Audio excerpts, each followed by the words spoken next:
चर्चा के साथ साथ ट्रेजेक्टरी पर चर्चा सुनना ध्यान से। फोटो देख के क्या, सबसे पहले फोटो देख के मन में क्या आ रहा है, क्या सेम है फोटो देख के?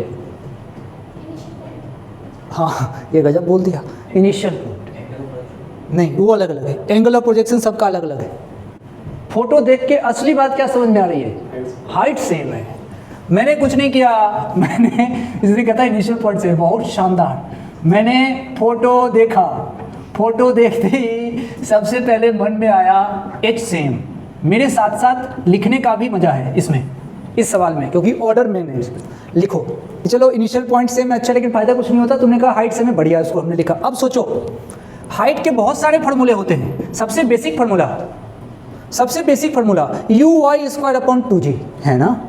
हाइट का basic formula U Y square upon 2g। अरे ये नहीं लिख सकता क्या सीधा? यू स्क्वायर अपॉन 2g नहीं लिख सकता क्या? नहीं, मैक्सिमम हाइट का मैक्सिमम वैल्यू का फार्मूला है भाई, जब थीटा 90 हो जाए। अच्छा देखो, दो कांस्टेंट, जी कांस्टेंट, पेन साथ साथ चलाना, इस बार ऑर्डर में रखना, ऑर्डर में। ये चल रहा है ऐसा, किताब में बुक में जब नोट करो तो कीप इट इन ऑर्डर।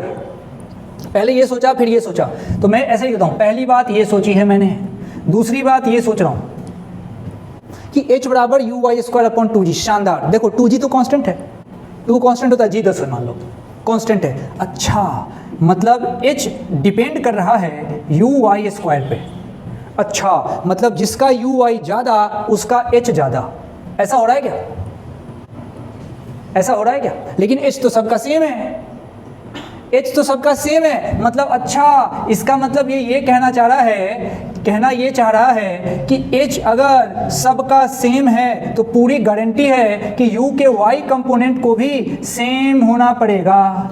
सोचो, जो हाल h का वही हाल u के y कंपोनेंट का। h सबका सेम है तो u y सबका सेम होगा, ये मानते हो ना? तो दूसरा काम तो यही हो गया कि सबका u y सेम आया। ओके, यू आई सबका सेम फॉर ऑल, खत्म। इतना तक तो हम पहुंच चुके हैं। पहले की बात h सेम आया, दूसरे से तुमने निकाल लिया यू वाई सबका सेम होगा। तीसरी बात पे आ रहा हूं, ध्यान से सुनिएगा यार। यू वाई पे कोई डिपेंड करता है क्या? सोच, जोर से बोलो, कोई टेंशन नहीं। यू वाई पे कौन डिपेंड करता है? यू वाई पे कौन डिपेंड करता है? Range, time, height. Time, height का तो होगी चर्चा, अब बारी किसकी? टाइम की। टाइम का फार्मूला 2u(y) अपॉन ay या फिर g। अच्छा मतलब u y देखते ही मन में आया time, 2u(y) upon g। Okay, u y सबका सेम है भाई, 2 कांस्टेंट g कांस्टेंट। ओके, चूंकि u y सबका सेम है इसलिए सब के लिए t को सेम होना पड़ेगा, सेम फॉर ऑल। भाई 3 तो बात करो, मानते हो ना? तो यहाँ तक आ गए, 3 नंबर तक पहुँचिए पहले, फिर आगे बढ़ेंगे। साथ साथ पेन चलाना है। ओके, पहले मैंने फोटो देखा, फोटो देख के हाइट सेम, हाइट मतलब यू वाई स्क्वायर सेम, इसका मतलब टाइम ऑफ फ्लाइट भी सेम है ना। अच्छा ठीक है, यहाँ तक बढ़िया। अब पॉइंट नंबर चौथा, ये टाइम ऑफ फ्लाइट पे कोई डिपेंड करता है क्या? Range ux into T. सोचो, रेंज।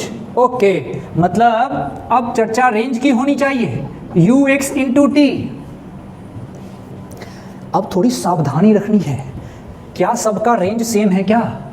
नहीं, फोटो देखते ही तुमको लगा कि c की रेंज ज़्यादा है, c की रेंज ज़्यादा। अब सुनना, c ज़्यादा है ना? हाँ। अब t तो सबके लिए सेम है, तो t तो कुछ भी डिफ्रेंशिएट नहीं कर पाएगा। रेंज किसका ज़्यादा है? c का। इसका मतलब c के इनिशियल वेलोसिटी का x कंपोनेंट ज़्यादा होगा।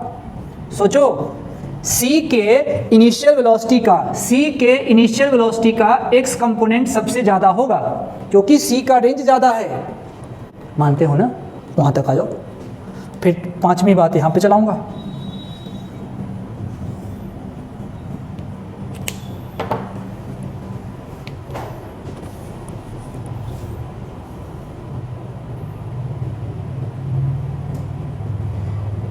ठीक, अब तो एक बात क्लियर हो गई कि जो C वाला है 4C ux मेरा सबसे ज़्यादा है। यहाँ तक क्लियर? देखना जिसने ऑर्डर स्लिप किया है उसका कॉन्सेप्ट गड़बड़ है, क्योंकि देखो एक पे एक डिपेंड है, दूसरे पे तीसरा, फिर ऐसे ऑर्डर है। अब यूएक्स पे कोई डिपेंड करता है क्या? एक आइडिया दे रहा हूँ। मान लो मैं तुमसे पूछता इस सवाल में कि बताओ सबसे ज़्यादा स्पीड से कौन फेंका गया? सबसे ज़्यादा स्पीड से कौन फेंका गया? तो मन में आता आप कह रहे हो यू वेक्टर का मैग्नीट्यूड। ओके, मतलब u के x कंपोनेंट का स्क्वायर और साथ में u के y कंपोनेंट का स्क्वायर। सोचो यही तो होता है। ये मेरे पास इस तरह का कोई प्रोजेक्टाइल है, ये है u वेक्टर, इसका एक टुकड़ा इधर रहा ux i कैप, दूसरा टुकड़ा ऊपर रहा ui j कैप। ईमानदारी से बताओ x इधर y इधर, दो वेक्टर एक दूसरे के परपेंडिकुलर में हो तो रिजल्टेंट में अंडर रूट इसका स्क्वायर प्लस इसका स्क्वायर ही तो होता है। वही तो लिखा मैंने। अब मजे की बात समझिए, सब के लिए सेम कौन है? ui। तो ui सबके लिए सेम है और ये ux c के लिए मैक्सिमम है।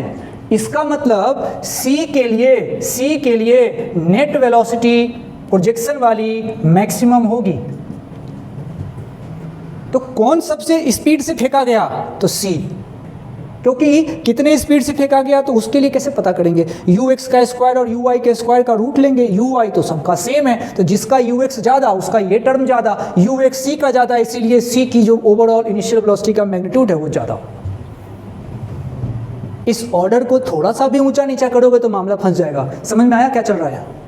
और ये सवाल उसी से बनेगा जिसको पूरा ऑर्डर क्लियर होगा। क्या मुझे इसको रिपीट कराना है? बात क्लियर है? सबसे पहले क्या किया? फोटो देखा, फोटो देख के मन में आया हाइट सेम, हाइट पे डिपेंड करता है ui, हाइट सेम तो ui सेम, ui पे डिपेंड करता है टाइम, ui सेम है तो सबका टाइम सेम होगा। अब टाइम डिसाइड करता है कौन? रेंज की हेल्प से टाइम। अब देखो टाइम के लिए टाइम की वैल्यू रखूंगा, ux से गुना करूंगा, आ गया कौन? रेंज। टाइम सबका सेम है, रेंज ज़्यादा है c का तो c के लिए ux ज़्यादा होगा। जैसे ही c के लिए ux ज़्यादा हुआ फिर मन में आया यार ux और ui का स्क्वायर करके रूट लेते ही तो मिलता है अपने को इनिशियल वेलोसिटी पूरी। जिसका ux ज़्यादा उसके लिए तो u ज़्यादा होगा, ux ज़्यादा है c का, मतलब c को ही सबसे ज़्यादा स्पीड से फेंका गया है। यह है इसकी कहानी और इस तरह से कहानी संपन्न हुई।